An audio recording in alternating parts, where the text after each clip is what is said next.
Chris, thank you for the super chat again, my boy. What the heck? He said, what position would you want San Antonio to draft next year? Chat, answer that. And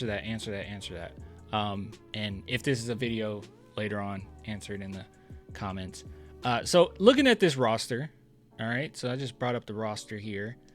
Not the prettiest visual, but as far as what we absolutely need, there's a few things, right? But I think the most important thing that you should aim for this upcoming season is a small forward.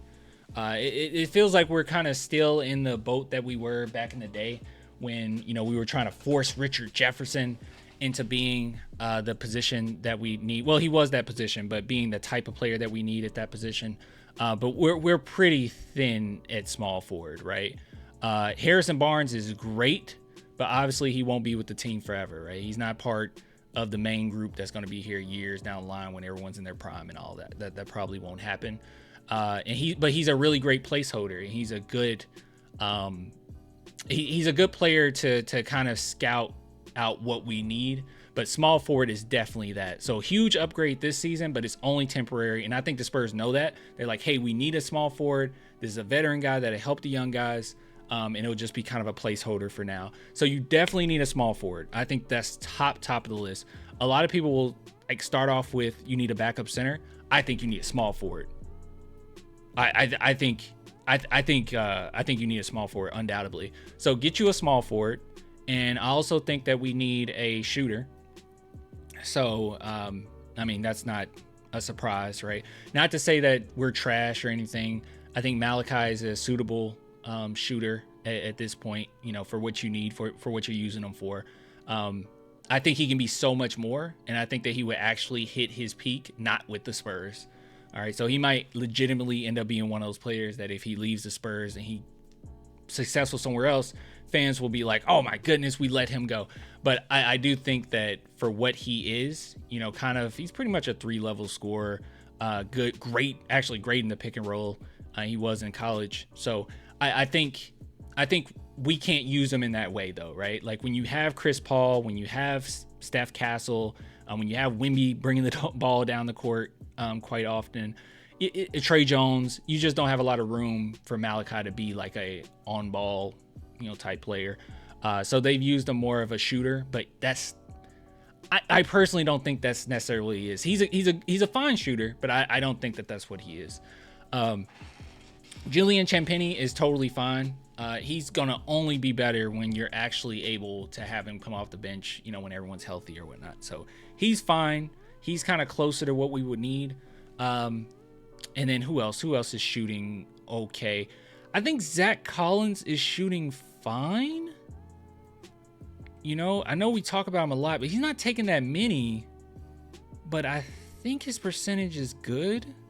Yeah, it's actually really good. He's shooting 38%, but he's not even getting 2 threes up a game. So he's not averaging at least 2 threes up a game. So it's, you need more than that. I wouldn't call him a shooter.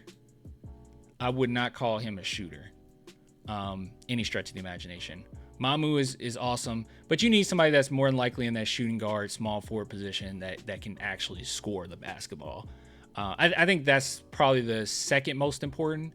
And then third, I would say backup with Wemby. Now, the sweet thing about this upcoming draft is that the Spurs, how things are looking, guys, the Spurs could end up having all of their picks, which I did not think was going to happen. I did not think that they will be able to do it. So look at this. So you got Chicago's protected 1 through 10. So that just basically means Chicago needs to be pretty doggone good. So let's see. We'll just say NBA standings. So yeah, we just need Chicago to be pretty good. Right now, they're in the playoff spot. Hopefully, they're better than what they are. But pretty mid, I would say. But yeah, we need them to do pretty well. right? Just be around this range, and I think that kicks them out. Undoubtedly, that'll kick them out of being able to get that, that top 10 protected, right? So they're better than might expect it, so that's good. The Hawks have gotten quite lucky with some of these wins. Like, they're barely scraping by. I expect them to really start losing. But anyways, that's another point. And then you have the Hornets. Now, this is the one that no one thought would convey. By the way, Brian Wright is a good GM, okay? I think we need to say that. And we should have been saying that before you see the Spurs doing well. I can't stand everyone that just had, like, this mentality, like, you're only great once you win a championship. Like, really? Come on. He's been making some great moves. I thought that a lot of the moves that he made, if it didn't pan out with players, I wouldn't have put 100% on him for that, because he's making great moves year after year. Anyways. The Hornets, I thought that the Hornets would actually, let's see, it's protected 1 through 14. Right now, the Hornets are 6 or 10, but you can see that they're much better than we actually expected. So a lot of these, they're really close. I mean, they're literally a game within getting into the playoffs. So it's possible that the Hornets and the Bulls could be in the play-in, if not the playoffs.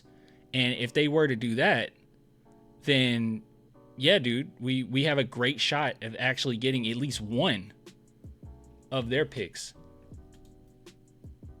And then you see here, the Atlanta Hawks, no protections, so we just want them to be as bad as possible. And then we have our own, and more than likely we won't make the playoffs. So yeah, the Spurs are looking at a really great lineup here, man. The East is crap compared to the West this year. Yeah, it's pretty bad. NBA Tankathon has info.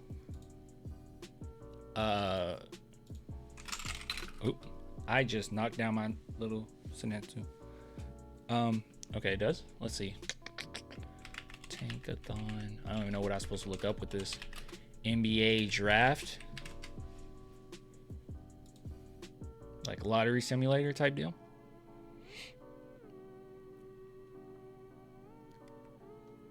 Okay, so this isn't as good as we would want. I don't like this. I would have to sim it again. They got the Spurs, as things stand, they got the Spurs at 12, 15, and 16. But that would still be three. That would still be three picks. One lottery pick, but three picks in the draft. And they have the Hornets getting the 8th. Let's see if we sim.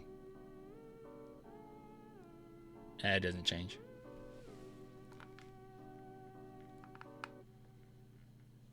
I can see the Hornets, but not the Bulls. Bulls might pull some trades. Bulls have been so strange. Such a strange team.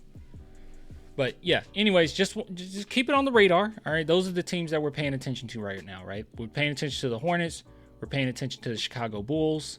Both of which, those are the two teams that we want to do fairly well. They don't have to do crazy well. All right, a top 10, top 14. You do not have to do crazy well. We just want them to be mildly successful. And then we want the Hawks to absolutely be garbage. We have a good shot, man. We have a good shot. Now, our chances of getting Cooper Flag, I don't know. We would have to get extremely lucky. I don't think the Spurs or even the Atlanta Hawks would be bad enough for that. And the Atlanta Hawks only because they have no reason to tank, right? So they're going to be fighting every single game. Meanwhile, you got the Wizards and Sixers that are just... Well, the Sixers don't want to be this bad. Hopefully the Sixers can get a little better. Brandon Miller has been looking dangerous lately. We just have to wait and see, man. We have to wait and see. Hold on, let's go to the Hornets' last few games. Yeah, so take a look at this. Let's see, the last few games. All right, so they did lose against the Bucks this last game. We didn't see that.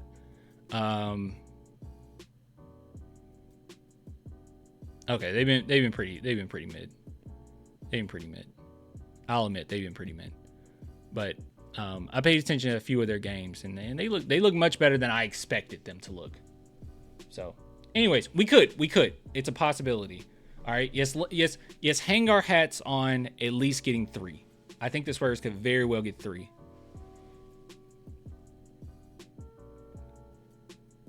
All right. That's all I have to say. And that is the good thing about the East, though. It's so bad till it's not like the Hornets have to be like world beaters, and it's not like the Bulls have to be world beaters, right? They can just kind of stay pretty mediocre and still slip in to where we need them to be. It is dangerous for the Hawks, though, but the Hawks, I just don't think they're talented enough. I think it's going to start to fall off. I think they're going to start to fall off. But, that's wishful thinking, too, on my part.